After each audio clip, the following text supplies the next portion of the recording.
today we have Angela Beeston.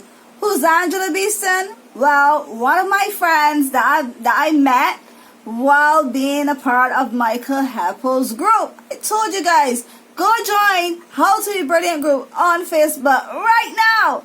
Anyhow, that's not about this group. Today you're going to meet her. Let me go into my computer screen now and let you meet Angela Beeston. Hello, hi. I'm Angie Beeston, and I'm the Managing Director of Evolution for Business, based in the United Kingdom. And it's an absolute pleasure to be here, to be invited on your webinar today, on your YouTube channel, Elizabeth, to have a chat with you. It's fascinating how we actually met, because 2020 has been such an amazing and quite sort of eye-opening year, I think, for all of us, and many different ways. And you and I met, of course, through the wonderful Michael Heppel back in February, I think it was, early this year, when he set up How to Be Brilliant, his Facebook group, which we joined, which I think there was only a few hundred members at that point. It's grown to be massive now. But it's been amazing to get to know you. So obviously we haven't yet physically met, but we've met many times on Zoom through the various different groups that Michael has brought together and got us all together.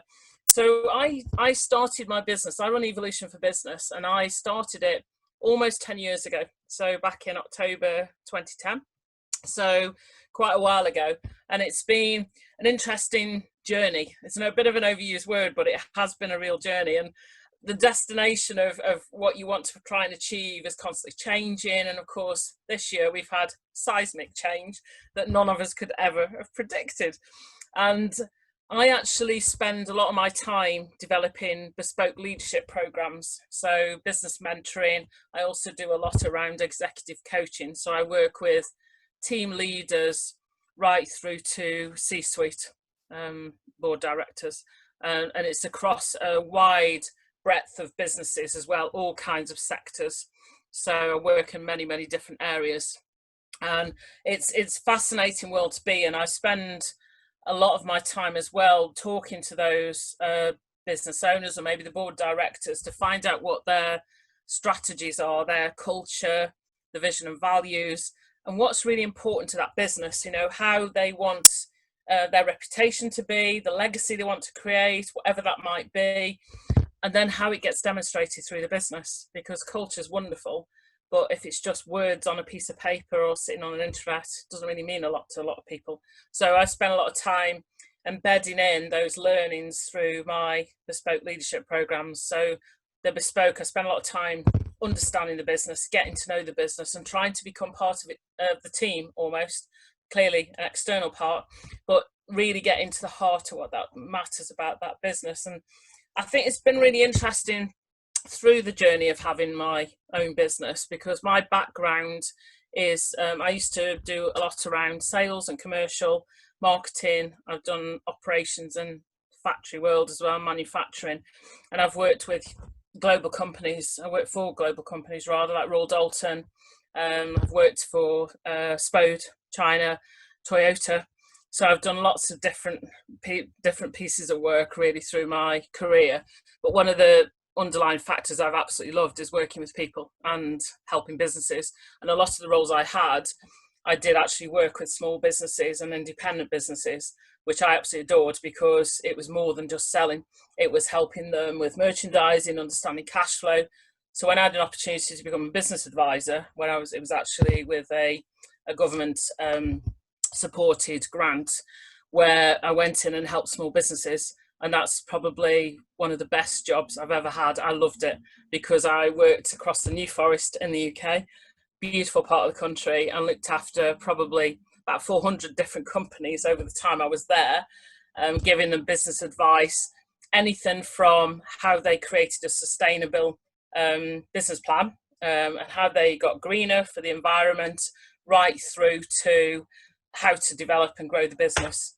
So when an opportunity came up for me to start on my own, that's when I started in October 2010. So I never looked back. So this year's been interesting, to say the least.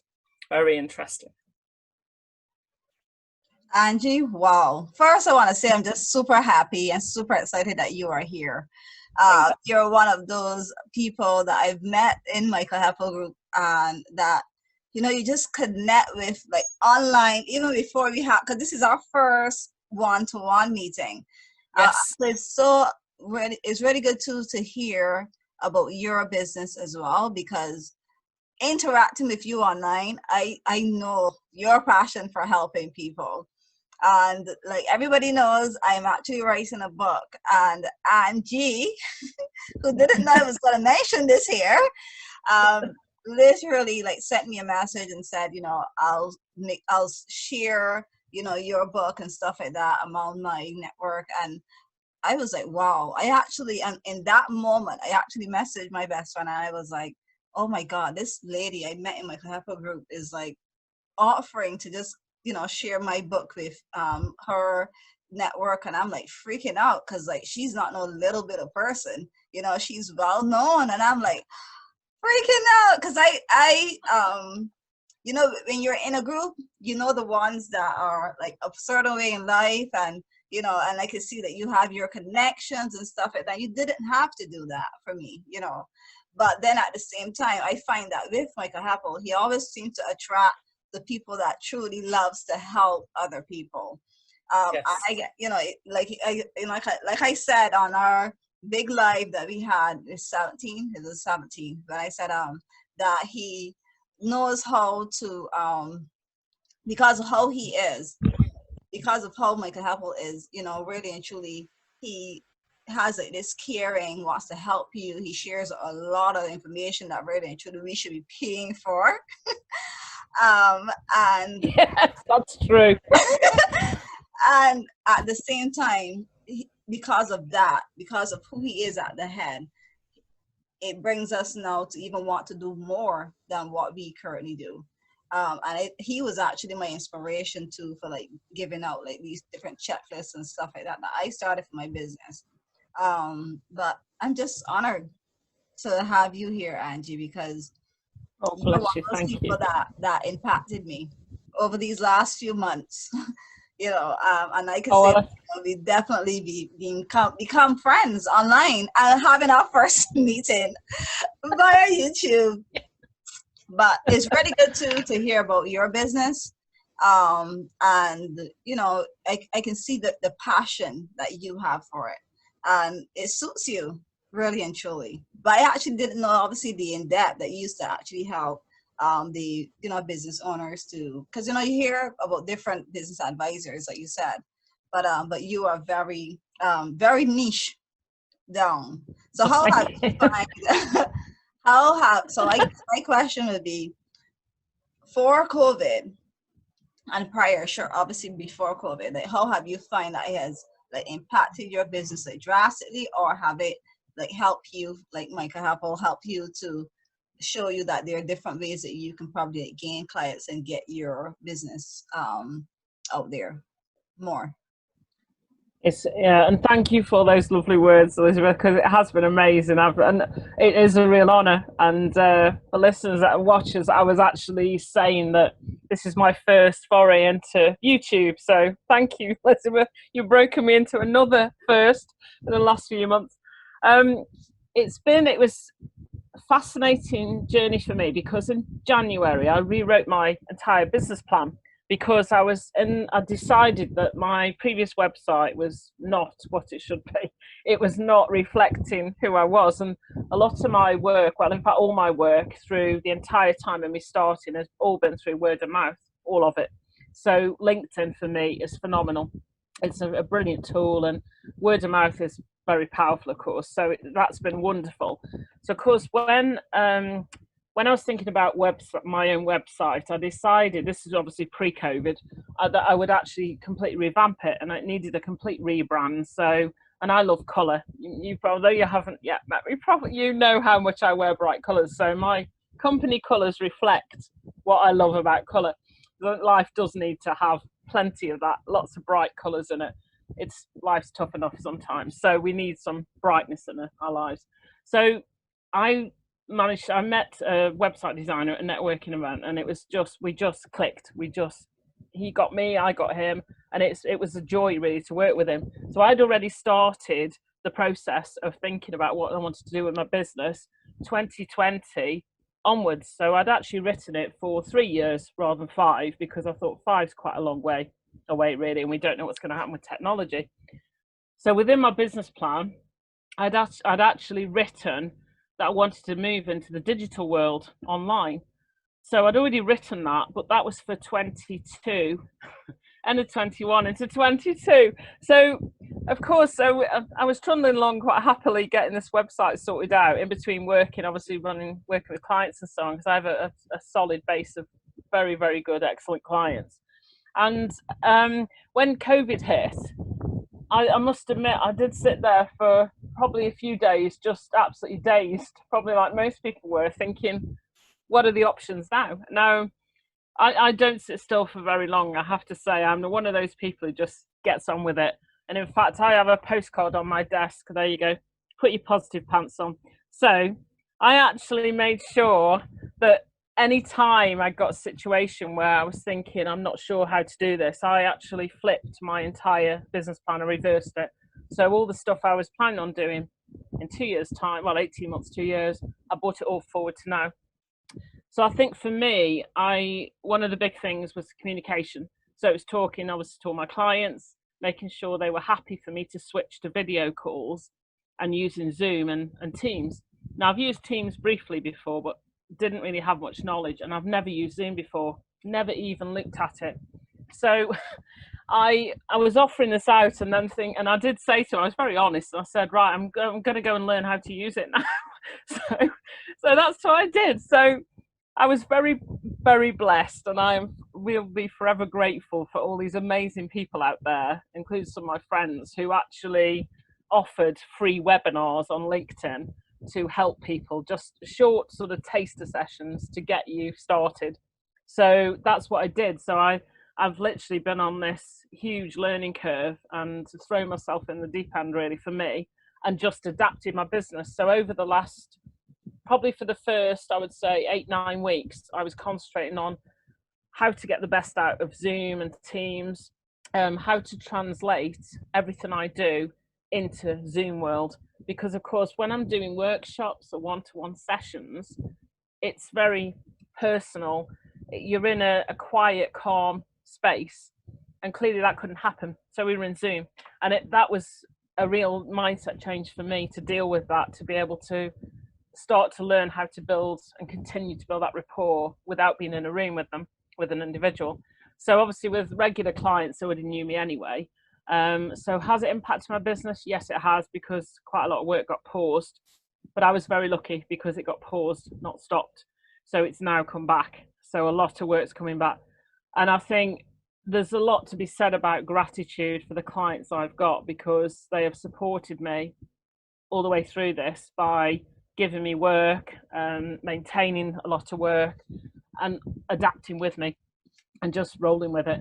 So I am very grateful for that, because it's meant I can continue to do what I love doing and come through the other side. So we don't know what's going to happen going forward, but the adaptation to the new world for me is very important. So I've actually now I've launched a career coaching service as well, which I'd been doing before, but not formally. So I decided I would set that up. So I'm doing career coaching and outplacement to help people who perhaps they may not be sort of forced to move. They may not be maybe made redundant, but it might be they want to change, a complete change of career. So I want to try and help them if I can through some of the coaching that I do with them. So it's been a fantastic opportunity. And yeah, and like you, I joined Michael Heppel's masterclass on writing a book, and yeah, and I'm in the midst of writing my book, Trust Leadership, so which is an absolute passion of mine, trust leadership. So I think without trust we don't have a lot in our lives, so it has to be there.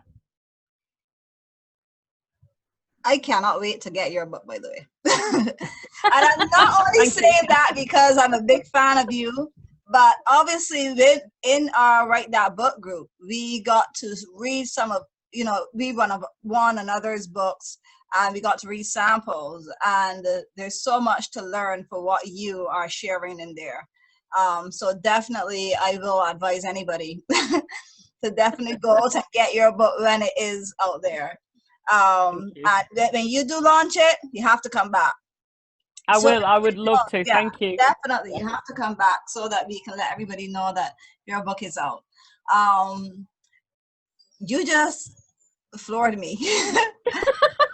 I'm so serious because there's so many lessons that you just taught in that what in that story you just give us, because there's so many people that are afraid of change. I don't already adapt to change good all the time, but Yes. at the same time, like you said, you have, sorry, so, like you said, you have that break in, you had like 9 days it was to, where you sat down and said, I need to revamp my business plan. And some people would have said, no, this is what I have, this is how it's supposed to go, and never will change it. And so therefore they would never see change. So, and granted too, you have to know that the value that you give your clients is so amazing that they pause and they didn't end it. Yeah. So it speaks for you and your business, and what you stand for and what you offer. Because obviously if you weren't giving good service before, especially at this time, people will definitely would have definitely cut you, but to hear how, everything changed, and then you weren't afraid to say, well, I know how to go learn Zoom, let me go learn it.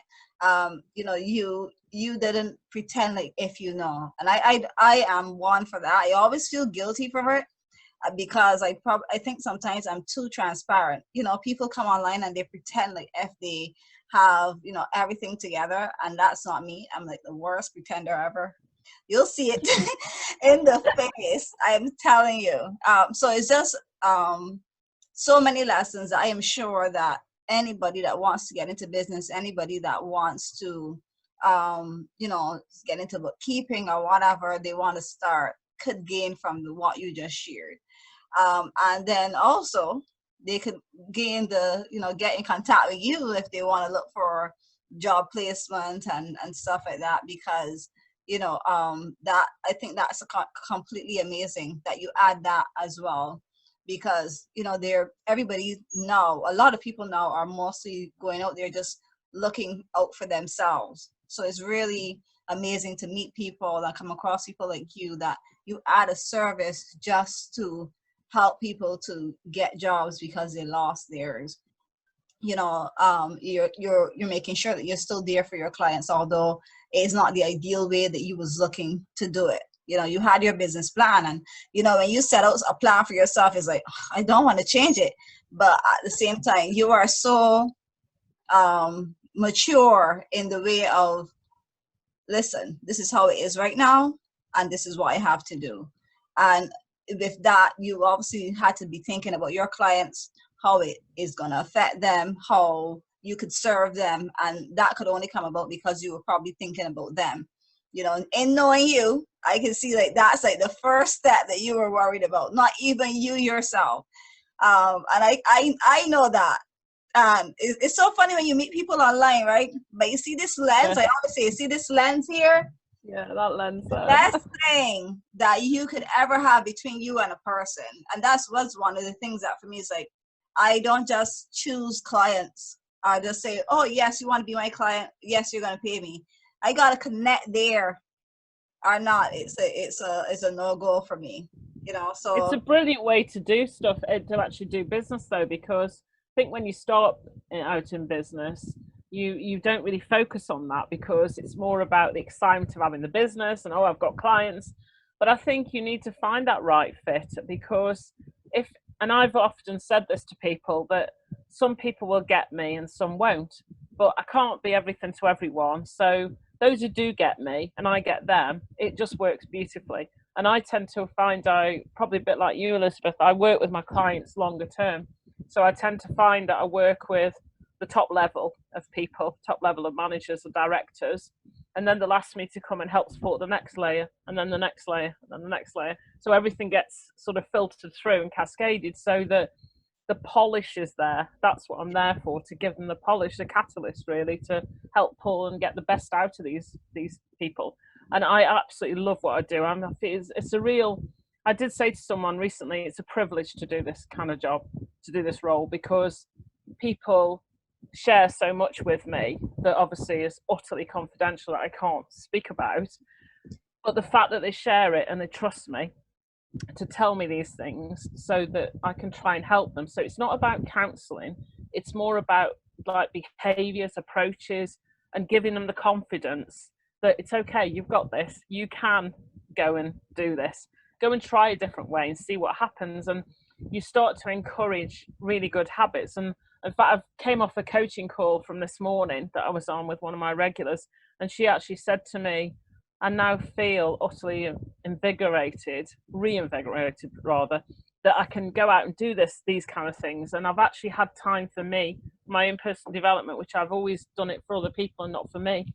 And now I've got that, and she's got that belief, that self-belief is back, that she can do things and she can achieve great stuff. So I absolutely love that. It is a privilege for me to work with people. So I really enjoy it. And I think it's been interesting with adapting to COVID, because there's been some weeks where it's just been, it's really, you've got to keep going with it. And it's that tenacity. And I think one thing that struck me, that I was thinking the other day about what I've actually learned about myself, and that you can get quite self-conscious on screen, and you just have to get over that quickly. And I've learned things, even like our first Zoom webinar, that the first ever one I sat on, and I've drunk pints of squash that were red, so everyone thought I was drinking a pint of red wine. And it's things like that, school sort of girl errors, that is, you were allowed to get away with it almost, because everybody was just getting everyone to be upskilled. So I've really enjoyed what I've learned. Yes, it's been tough, of course it has, for everybody, and you've got to really feel for what's been happening. But the plus sides of it, if you think about Michael Heppel, back to Michael again, when he did his 17, I wrote a list of the 17 best things that come out of lockdown. And one of them was meeting all these amazing people, including yourself, around the world, that our paths would probably never have crossed if we hadn't had lockdown, or it could have been a lot longer. And I've met some amazing people on LinkedIn webinars, through Facebook groups, writing my book. There's so much positive elements that have come out of this, and I think you have to take that with you and think, right, what else we can do? Because when you're in a positive mindset, you can achieve so much more. It's true. It's so true, Angie. It's so true. So before I end the webinar, the channel, the video, head is all over the place. Before I end, I want to ask you one question. Because obviously, as a business owner yourself, and I'm sure a lot of bookkeepers now that watch the channel and probably watch you will probably wonder, like, how much